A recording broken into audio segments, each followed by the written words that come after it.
PNDT act 1994 के तहत लिंग परीक्षण और कन्या भ्रूण हत्या करना और कराना कानूनन जुर्म है। लिंग परीक्षण या कन्या भ्रूण हत्या करने और कराने वाले व्यक्तियों की सूचना आप स्वास्थ्य केंद्र, पुलिस अथवा 102 नंबर पर दे सकते हैं। इसके लिए जोर जबरदस्ती या प्रेरित करने वाले व्यक्ति को सजा भी दी जा सकती है। सही सूचना देने वाले व्यक्ति को 20,000 रुपए तक की इनाम राशि दी जाएगी और उनका नाम भी गुप्त रखा जाएगा।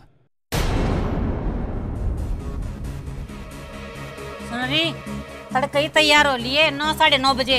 कित जाना है? कित जाना से भूली भी गई। चेक नहीं करवाना छोरा से छोरी से? चेकअप करवाना के जरूरी है, जो कुछ होगा भगवान की मर्जी।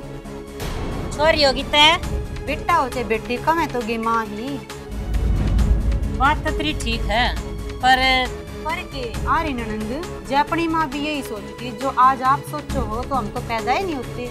घनी बार दूर ना बने। हरियाणा की छोरी हूँ, ठान ली तो ठान ली। आप बेटे के और बेटी के दोनों के नाम बता दो और अपना फर्ज निभाओ। बताओ बेटी का नाम? बेटी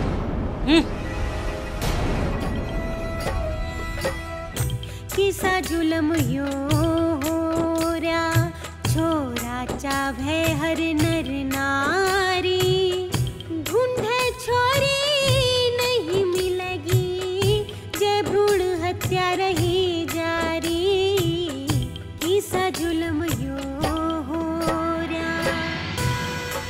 दुनिया भर में नाम है हमारा, फख्र के साथ कहते हैं हरियाणा माने तरक्की, हरियाणा माने ऋषि मुनियों और शूरवीरों की धरती। पर अगर यहाँ कुछ लोगों की वजह से कन्या भ्रूण हत्या जैसा घृणित अपराध होता रहे तो लगता है कि हम अब भी बहुत पीछे हैं। क्या बेटे की चाह इतनी बड़ी होती है कि उसके लिए बेटी को कोख में ही मार दिया जाए? जब तक लड़की तो लड़की हो जाएंगे, फिर लड़कियां का देना लेना कौन करेंगे? माँ बाप सारी जिंदगी थोड़ी जीवेंगे। और लड़के बनाने भी जरूरी है, लड़कियां का सिर पे नहीं होगा तो कौन बात छुच्छक करेगा? उन्हें बताओ तुम। सबसे पहले तो जी दहेज के लिए ही है, क्योंकि गरीब फैमिली है, दहेज नहीं दे पाती, इसलिए भ्रूण हत्या हो रही है। बरातें वापस चली जाती हैं और दहेज की वजह से रिश्ते टूट जाते हैं, क्योंकि फिर लड़की का रिश्ता करना बड़ा मुश्किल हो जाता है। लोग सोचते हैं कि हमारी लड़कियां जैसे बाहर निकलेंगी उनके साथ कुछ ऊंच नीच ना हो जाए, इसलिए लोग ज़्यादातर लड़कियों को पैदा करने से पहले ही मरवा देते हैं।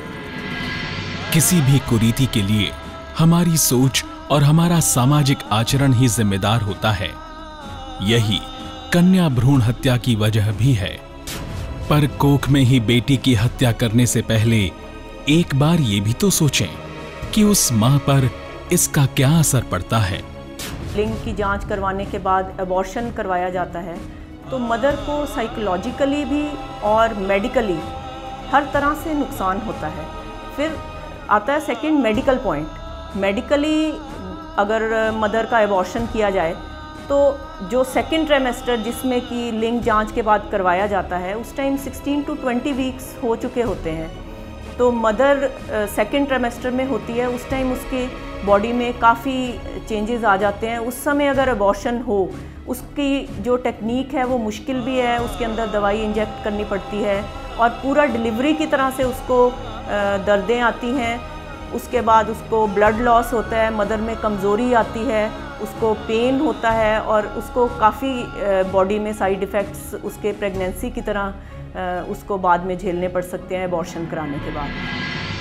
बेटियों की भ्रूण हत्या से हमारे समाज में लड़के लड़कियों की संख्या का अनुपात तो गड़बड़ हो ही रहा है, साथ ही कई और सामाजिक समस्याएं भी पैदा हो रही हैं।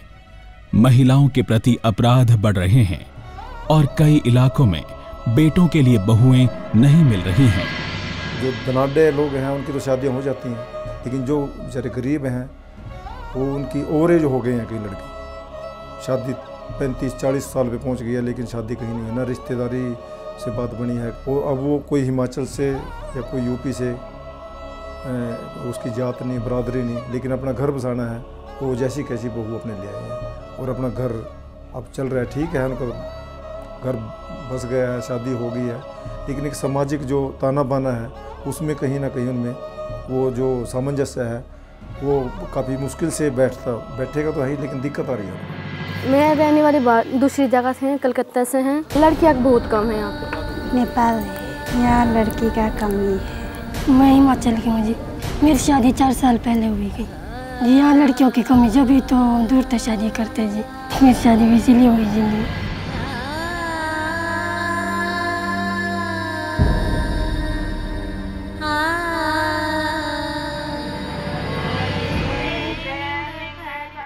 समाज और समाज की सोच और व्यवहार में बदलाव तो आते आते ही आएगा, पर बात और ज्यादा बिगड़ जाए इससे पहले हमें कुछ करना पड़ेगा।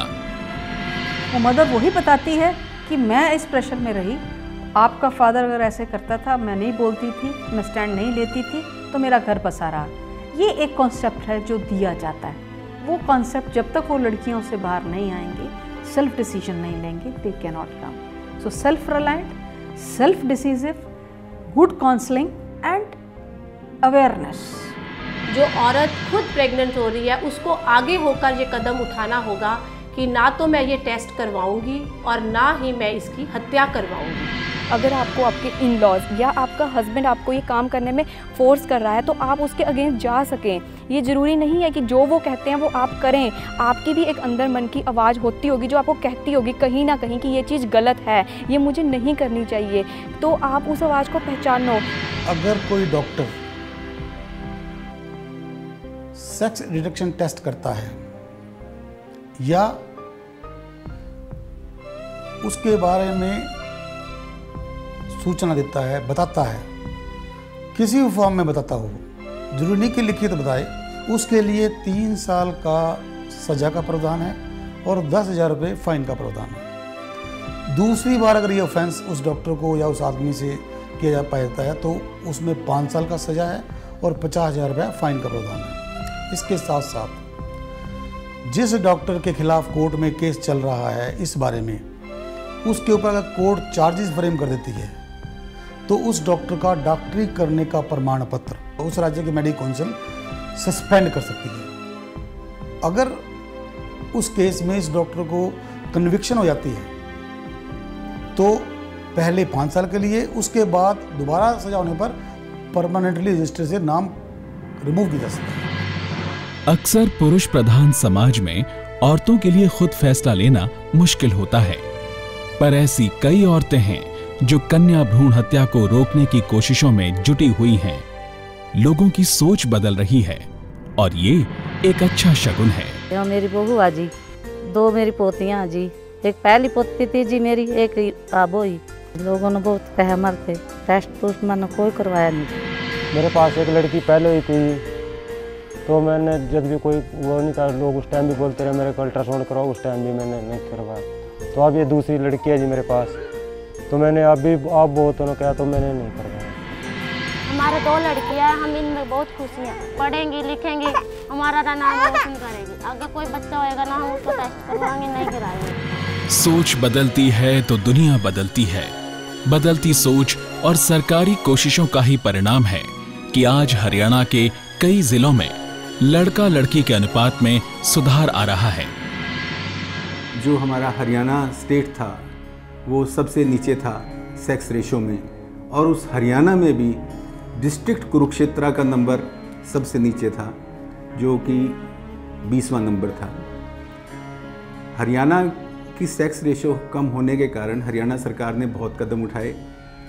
PNDT एक्ट को सख्ती से लागू किया, हर एक ज़िले में डिस्ट्रिक्ट अप्रोप्रिएट अथॉरिटी बनाई, PNDT नोडल ऑफिसर्स बनाए, और सबको ये हिदायतें दी गई हैं कि जहाँ से भी आपको कोई सूचना मिले आप तुरंत वहाँ जाकर रेड करें, छापा मारें, और जो भी दोषी हो, चाहे वो डॉक्टर दोषी हो या करवाने वाला दोषी हो, उसे तुरंत पकड़ें और उनके खिलाफ केस दर्ज करवाएं। डॉक्टर के साथ साथ ऐसे लोग जो उस गर्भवती महिला को उकसाते हों, उसको प्रेशराइज करते हों या उसको इस सेक्स डिटेक्शन टेस्ट कराने में उसकी मदद करते हों, जैसे कि सास है, ससुर है, कोई मान लो हस्बैंड है उसका, देवर है, जेठ है, जेठानी है, या और कोई गांव का आदमी है, या कोई उसका कोई डॉक्टर का कोई साथी है, या कोई टाउट है, कोई क्लाइंट है, दलाल है कोई, उनके लिए सज़ा डॉक्टर से ज़्यादा है।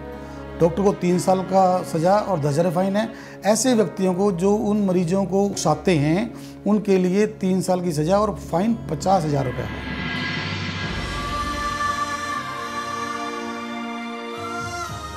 मौजूदा जरूरत यह है कि हम कन्या भ्रूण हत्या को रोकने में मदद करें। उन जगहों, परिवारों और व्यक्तियों की जानकारी उच्च अधिकारियों तक पहुंचाएं जो इस घृणित अपराध को बढ़ावा देते हैं। एक तरफ आपके पास एक्ट है और एक तरफ आपके पास क्रिमिनल लोग हैं या क्रिमिनल माइंडेड लोग हैं, तो उनके बीच आपको बहुत कुछ झेलना पड़ता है, जो हमने भी झेला है, मैंने भी झेला है, मेरी टीम ने भी झेला है। पर इसमें ऑनेस्टी जो है सबसे ऊपर रहती है।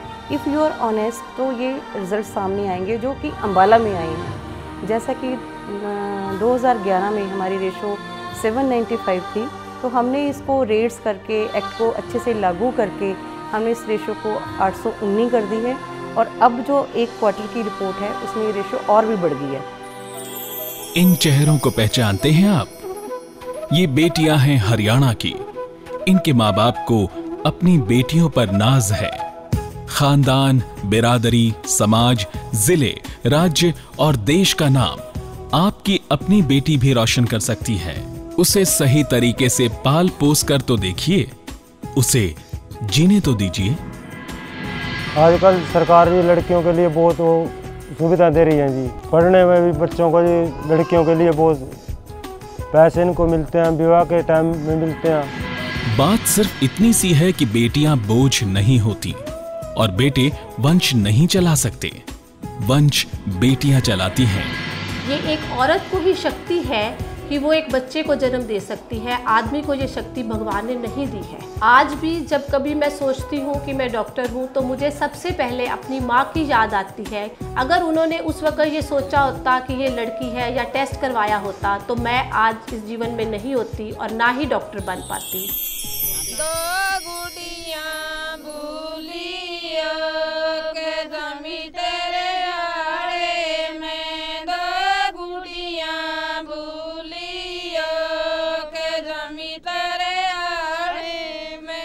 बेटियों की विदाई कीजिए, मगर अपनी ममता की छांव में उसके हाथों में मेहंदी लगाकर अपने हाथों को